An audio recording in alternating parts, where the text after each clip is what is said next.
Hola, usted que nos hace el honor de vernos a través de TV Libertad y en vivo por Facebook, le damos la más cordial bienvenida. Muchísimas gracias por su atención. Y usted se preguntará por qué estamos vestidos así, si ya pasó el día festivo, pero Laurita nos va a explicar por qué.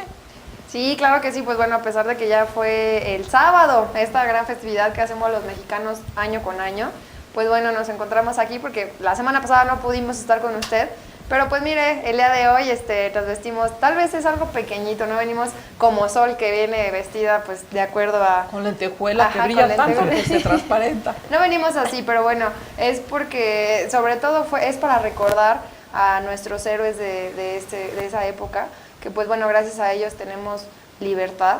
Y claro, es bonito recordar pues esto, ¿no? Claro. Así es, tenemos que estar orgullosos de quienes somos, tenemos que estar orgullosos de todo el legado que viene detrás de nosotros y así es como nosotros queremos representarlo a través del folclore, a través de todas las tradiciones que México tiene y pues vamos a comenzar. Claro que sí. Sí, claro que sí. Y les pregunto, ¿qué piensa usted de Iturbide? ¿Sabía usted que fue nombrado el otro padre de la historia de la patria? Él junto con Miguel Hidalgo, que además eran parientes, tuvo un papel muy importante.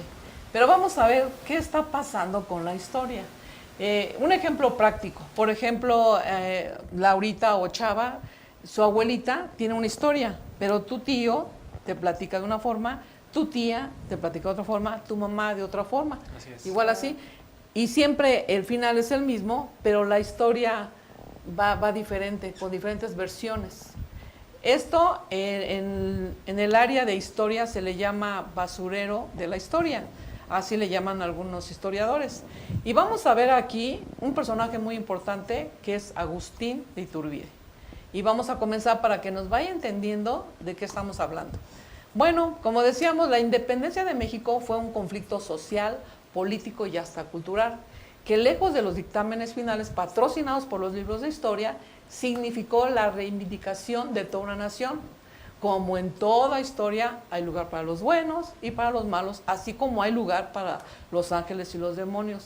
La historia juzga y no siempre es justa. Hay un espacio en la historia, Chava, destinado a todos aquellos que fueron partícipes en ella, pero cuyos actos lo condenan al olvido, o peor aún, al basurero de la historia. Este es el caso de Agustín Cosme Damián de Iturbide y Aramburu, mejor conocido como Agustín de Iturbide. Va a aparecer en su pantalla su imagen y su nombre completito para que hoy aprendamos eso aquí en Factor Valor y allá en casita. Y bien, ¿qué más nos platicas, Laurita? Pues bueno, quien quizás a la par de Hidalgo fue el personaje más destacado de dicho episodio. Su intervención fue definitiva e importantísima para la consumación de la independencia de México. Porque ha sido relegado al basurero de la historia, ¿son? ¿Me puedes decir? Bueno, a pesar de que a muchos historiadores les ha pasado lidiar con las mentiras contadas generación tras generación con respecto a lo suscitado entre el 15 y el 17 de septiembre y lo que significó Miguel Hidalgo, hemos decidido respetar la versión oficial para demostrar que los argumentos sobran para probar el heroísmo de Agustín. Miguel Hidalgo, ¿quién fue, Chava? Pues Miguel Hidalgo fue un cura forjado en la antidiócesis Nova Hispana y conocedor del medio político desde su cómoda postura clériga, y quien encontró en la invasión de Napoleón a España en los años de 1808 y 1813 la brecha perfecta para buscar entonces la independencia de una nación que no compartía los rasgos españoles y que más allá de ello, fíjense bien, poseía su propia cultura. Exacto. Es así como inicia la guerra de independencia, en la búsqueda de asentar un nuevo imperio azteca. Insurgentes y realistas libraban una lucha encarnizada, unos en búsqueda del liberalismo y otros peleando por el conservadurismo.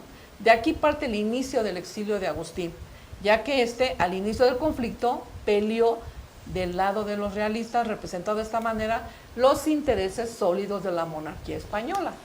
¿Y qué más, Laurita? Pues bueno, luego de esto viene el pacto con Guerrero, un conflicto de interés. Iturbide sabía de la prosperidad de los avances insurgentes, además de la crisis política española, Con la victoria de la Revolución Liberal de Rafael Riego en 1820, pues sabía que la independencia de México era cuestión de tiempo, ya que la nueva Corte de Madrid no iba a sostener más el conflicto. Sin embargo, también sabía que los insurgentes eran feroces, combatientes, pero con ideas huecas. Habían heredado el deseo combativo de la generación de Hidalgo y Morelos, pero no su cátedra. Entonces usó ese espacio para ser él quien encabezaría la lucha por la independencia desde el bando liberal. Exacto. Después de pactar la alianza con Guerrero el 24 de febrero de 1821, Iturbide proclama el Plan de Iguala, un programa político de 24 puntos que luego vamos a ver cada punto. Es cercano tanto a los tradicionales católicos como a los liberales, o sea que andaba como que de los dos bandos. Para sostener dicho plan se formó el Ejército Trigarante, religión, independencia y unión. Vamos a hablar después de este Ejército Trigarante. Sí. Pero el panorama no era el mejor para Iturbide.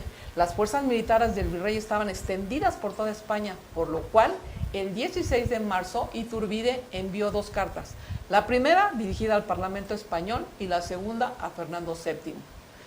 Y resulta que en esas cartas Iturbide pedía se reconociera a la colonia como un país independientemente, argumentando se frenara el derramamiento de sangre. Esto es bien importante, ¿eh?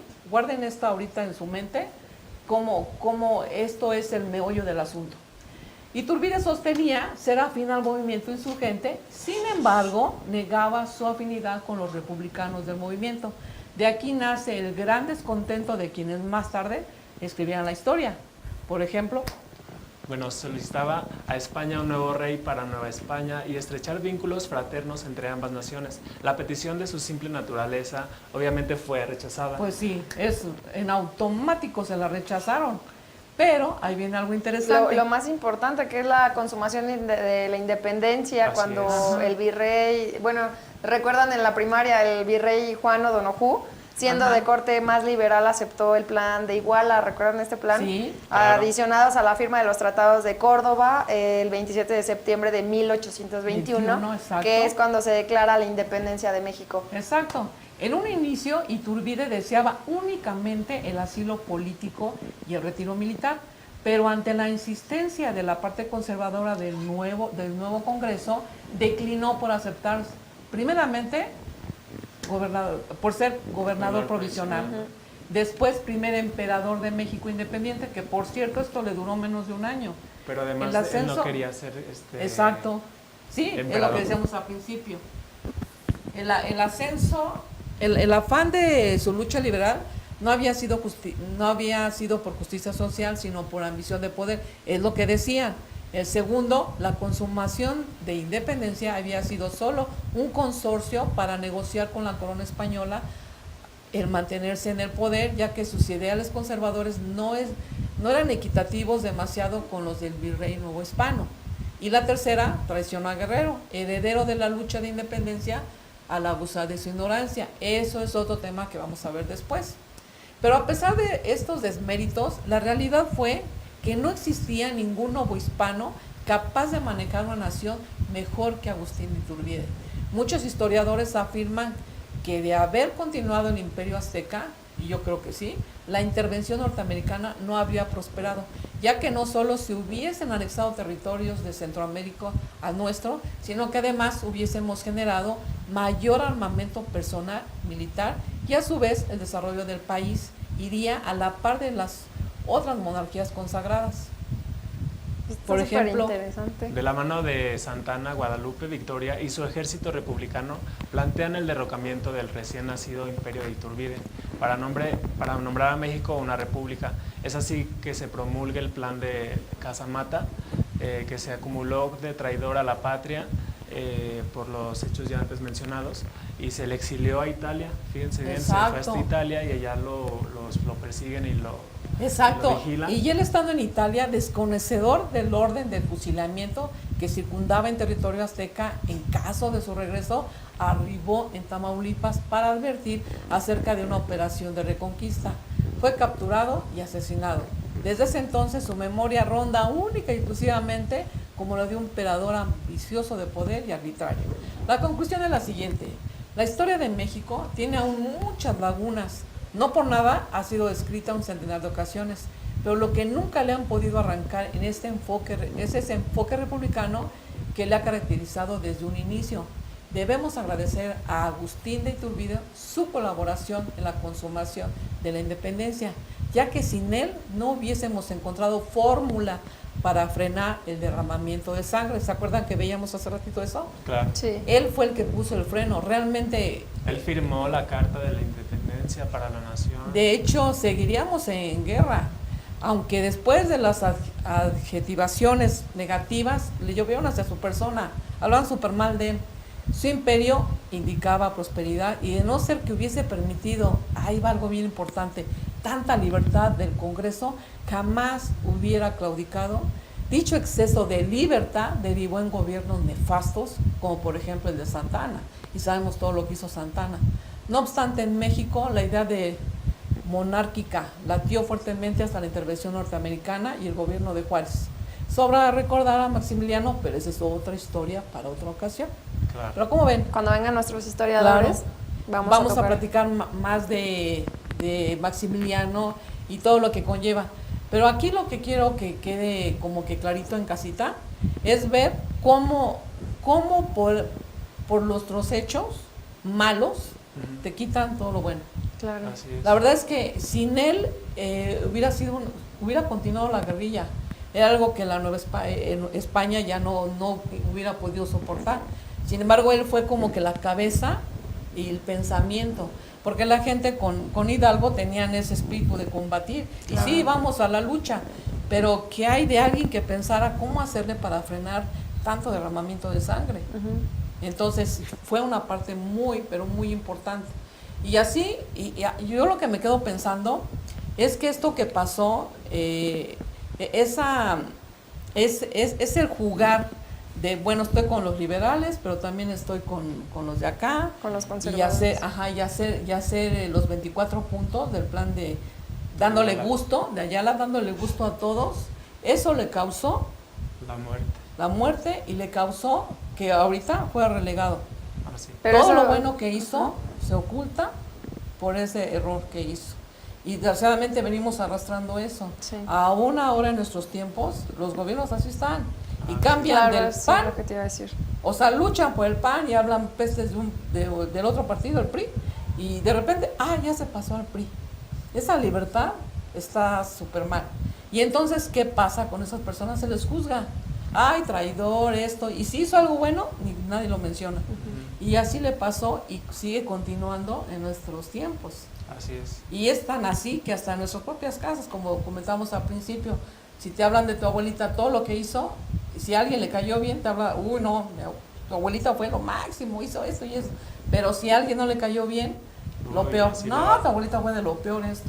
Y así es como es la historia, sí. Y así es la historia. Entonces hay que rescatar a estos héroes que sí tuvieron parte importante. Súper importante. Súper importante. Y bueno, vamos a continuar hablando de este mensaje sí. tan especial y tan actual, como no tiene idea. Si usted lee la historia de Iturbide, se va a dar cuenta que parece que la estamos viviendo en esta época. Sí. No estamos nada alejados de la realidad, de nada. lo que vivimos en las... Vamos a un corte y regresamos. Muchas gracias, Factor Valor. Bienvenidos.